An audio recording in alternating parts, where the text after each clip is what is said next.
চোখের সামনে দেখলাম স্বামীর অ্যাসিস্ট্যান্ট তাকে নিজের হাতে খাইয়ে দিচ্ছে, কিন্তু আমি একটুও রাগ না করে তার হাতে ধরিয়ে দিলাম ডিভোর্স পেপার। ঘটনাটা শুরু 3 দিন আগে।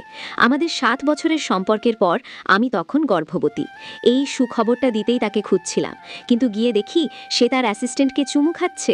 বিশ্বাস করতে না পেরে তাকে ফোন করলাম, কিন্তু সে কল কেটে মেসেজ দিল আমি মিটিংয়ে আছি। এই আঘাত সইতে না পেরে আমি জ্ঞান হারাই, আর হাসপাতালে উঠে জানতে পারি আমার অনাগত সন্তানটা আর নেই। বুক ফাটা কান্নার মাঝেই দেখলাম সে তার অ্যাসিস্ট্যান্টকে আমার বিয়ের হীরার গয়নাগুলো উপহার দিয়ে স্টেটাস দিয়েছে। সেদিনই আমি তাকে চিরতরে ছাড়ার সিদ্ধান্ত নিই। রাতে বাড়ি ফিরে সে এমন ভান করল যেন কিছুই হয়নি।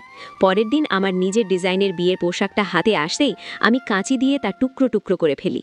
এরপর ব্রাইডাল শপের এক কর্মীকে বলে যাই আমাদের বিবাহবার্ষিকীর অনুষ্ঠানে যেন সে আমার স্বামীকে ডিভোর্স পেপারটা দেয়। আমি সুটকেস গুছিয়ে চিরতরে শহর ছাড়লাম, আর সে ভরা অনুষ্ঠানে একা দাঁড়িয়ে সবার সামনে চরম অপমানিত হলো। আর ঠিক তখনই তার হাতে পৌঁছালো আমাদের বিচ্ছেদের শেষ চিঠি।